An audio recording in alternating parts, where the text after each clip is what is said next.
इस वीडियो में स्वतंत्रता की ओर पाठ की अभ्यास पुस्तिका को पूरा करेंगे।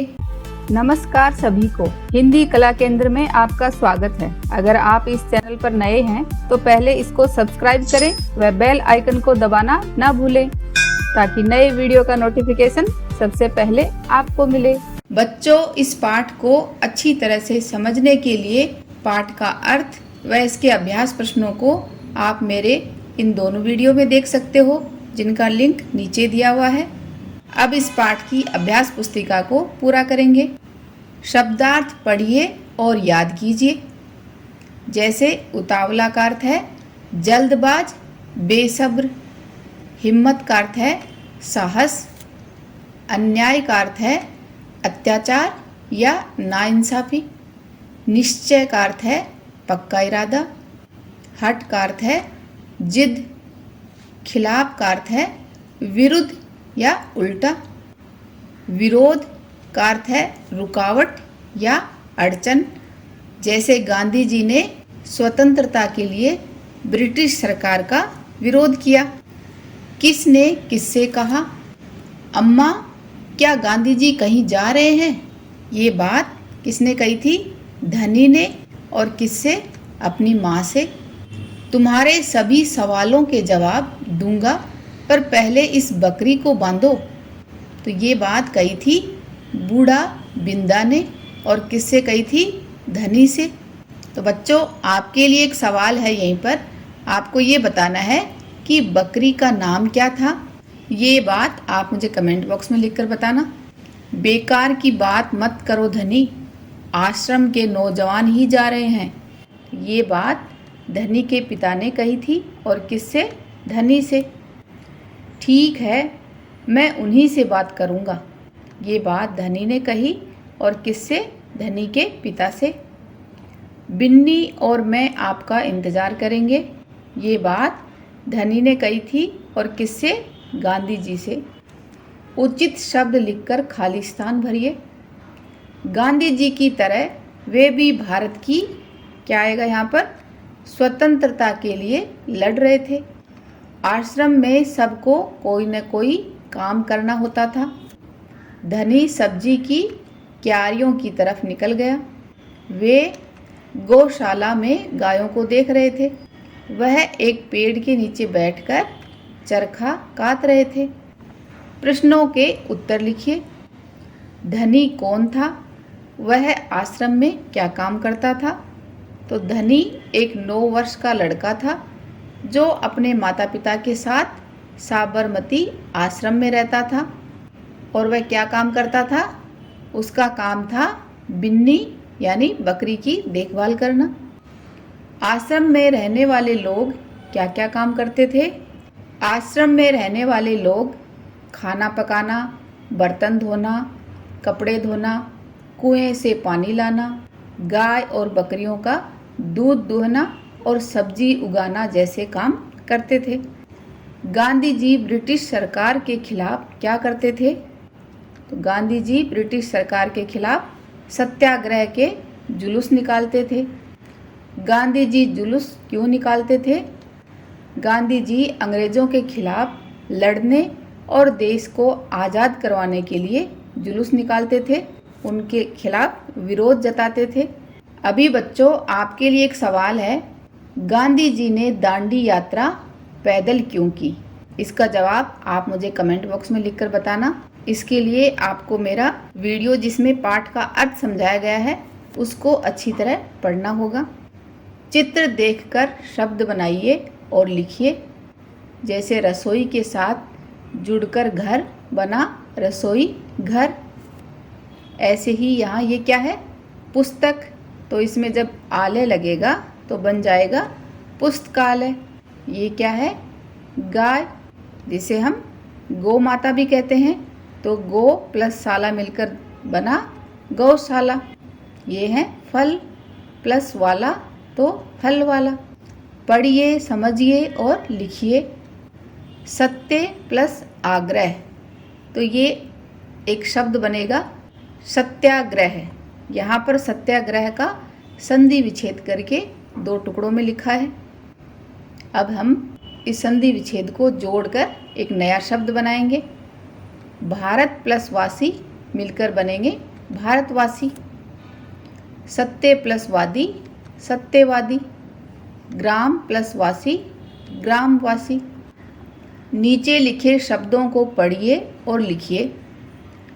जैसे आश्रम, आश्रम, इनको बोलते जाइए और लिखते जाइए। Report, report. इंतजार, इंतजार। घबराया, घबराया। नीचे लिखे शब्दों के वचन बदलकर लिखिए। तो बच्चों, वचन क्या होते हैं, उसके कितने भेद होते हैं, इनको उदाहरण के साथ मेरे इस व्याकरण के वीडियो में आप समझ सकते हो। उसके बाद आप वचन बदलकर लिख सकते हो। जैसे चरखा का चरखे, कपड़ा का कपड़े, सब्जी का सब्जियां। तो यहाँ पर ये देखो, ये जी की मात्रा बड़ी थी। जब ये एक वचन से बहुवचन में गई तो क्या लिखा जाएगा, सब्जियां, जिसमें जी की मात्रा ये छोटी बन जाएगी। ऐसे ही क्यारी का क्यारियां, तो ये री की मात्रा छोटी बन गई। नीचे लिखे शब्दों में अनुस्वार और चंद्र मात्रा लगाइए और सही शब्द बनाकर दिए गए स्थानों में लिखिए। तो आपको ये बताना है कि यहाँ पर अनुस्वार कौन से शब्दों में लगेगी, चंद्र मात्रा कौन से पर। तो इनमें ये बनेगा बंद, चंद्र मात्रा लगेगी बांध पर। लंबी, माँ, तो यहाँ पर इस लाइन में चंद्र मात्रा लग रही है और यहाँ पर अनुस्वार। दांडी, आँख, मंद, गांव, इंतजार, जहां, स्वतंत्र, धुआं, खांसते, फांदती, अंत, फूंक। नीचे वर्ग पहेली में चीज़ों की विशेषता बताने वाले शब्द छिपे हैं, उन्हें ढूंढिए और उनके सामने लिखिए। जैसे मीठा, दूध। तो यहाँ पर ये मीठा शब्द दूध की विशेषता बता रहा है कि दूध कैसा था, मीठा। तो ऐसे संज्ञा शब्दों की विशेषता बताने वाले शब्दों को क्या कहते हैं, विशेषण। तो पहले बच्चों आप विशेषण पढ़ सकते हो। विशेषण किसे कहते हैं, इनके कितने प्रकार के भेद होते हैं और उनको उदाहरण के साथ मेरे इस वीडियो में समझाया गया है। तो यहाँ पर हम लिखेंगे मीठा दूध। ऐसे ही समोसे कैसे हैं, गरम। पापड़ करारे। आम रसीला। चिप्स कुरकुरे। चाट चटपटी और आइसक्रीम ठंडी। चित्रों को पहचानिए और उनके बारे में दो दो वाक्य लिखिए। तो ये सब बच्चों कौन है, हमारे स्वतंत्रता सेनानी हैं। तो इनके बारे में आपको दो दो वाक्य लिखने हैं। मैंने थोड़ा ज़्यादा लिखा है, इसमें से आप छोटा कर सकते हो। जैसे ये कौन है, जवाहरलाल नेहरू, जो भारत के प्रथम प्रधानमंत्री थे।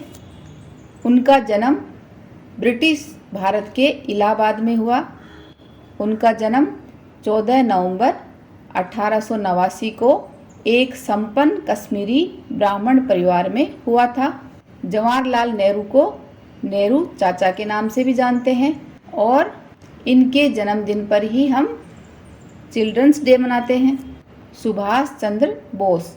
नेताजी सुभाष चंद्र बोस का जन्म 23 जनवरी सन 1897 में उड़ीसा राज्य की राजधानी कटक में हुआ था। सुभाष चंद्र बोस के पिता का नाम जानकीनाथ बोस था। वे कटक शहर के मशहूर वकील थे और मां का नाम प्रभावती था। महात्मा गांधी। गांधी जी का वास्तविक नाम मोहनदास करमचंद गांधी है। इनका जन्म 2 अक्टूबर 1869 को गांधी जी का जन्म गुजरात के पोरबंदर जिले में हुआ था। और ये कौन है, रानी लक्ष्मीबाई, जिनका जन्म 19 नवंबर 1835 में काशी नगरी में एक मराठा ब्राह्मण परिवार में हुआ था। रानी लक्ष्मीबाई के पिताजी का नाम मोरोपंत तांबे और माताजी का नाम भागीरथी बाई था। रानी लक्ष्मीबाई बचपन से ही युद्ध कला में निपुण थी। उन्हें घुड़सवारी, तलवारबाजी और तीरंदाजी बहुत अच्छे से आती थी। तो ये हमारे सभी स्वतंत्रता सेनानी थे। चरखा क्या होता है? क्या कभी आपने चरखा देखा है? चरखा के बारे में जानिए। तो बच्चों, आपने चरखा किसी म्यूजियम में देखा होगा, क्योंकि आज के समय में इसका प्रयोग कोई नहीं करता। तो ये देखो, ये गांधी जी का चरखा है, जिसकी सहायता से वो सूत काटते थे और फिर इस सूत को बनाकर इससे कपड़े तैयार किए जाते थे। चरखा एक हस्तचालित युक्ति है, यानी इसको हाथ से ही चलाया जाता था, जिससे सूत तैयार किया जाता है। इसका उपयोग कुटीर उद्योग के रूप में सूत उत्पादन में किया जाता है। दरअसल गांधी जी के चरखे और खादी के पीछे सेवा का भाव था। उनका चरखा एक वैकल्पिक आर्थिक व्यवस्था का प्रतीक भी था। महिलाओं की आर्थिक स्थिति के लिए, उनकी आज़ादी के लिए, आर्थिक स्वतंत्रता के लिए और उस किसान के लिए जो 6 महीने खाली रहता था। तो ये उस समय गांधी जी की सोच थी, क्योंकि उस वक्त पूरी खेती बारिश पर ही आधारित थी, तो किसान 6 महीने खाली रहता था। तो ये बातें सोचकर गांधी जी ने चरखे को बढ़ावा दिया था। चरखा आत्मनिर्भरता का प्रतीक है। चरखे के माध्यम से गांधी जी विदेशी वस्तुओं के बहिष्कार व स्वदेशी वस्तुओं के प्रति लगाव की भावना को जागृत करना चाहते थे। बच्चों, इस पाठ को एक बार फिर से पढ़ें। पाठ को अच्छी तरह से समझने के लिए इसके अर्थ व अभ्यास प्रश्नों वाले मेरे दोनों वीडियो को जरूर देखें। दांडी यात्रा का अपने स्वतंत्रता संग्राम में क्या योगदान था? बच्चों, इस बारे में पता करो। सुझावों व सुधारों के लिए कमेंट बॉक्स में लिखें। अगर हमारे वीडियो बन ही रहे हैं आपके फेवरेट, तो फिर क्यों ना करें इनको लाइक, सब्सक्राइब और रिकमेंड। हमें और बेहतर बनाने के लिए आप कर सकते हैं कमेंट। धन्यवाद।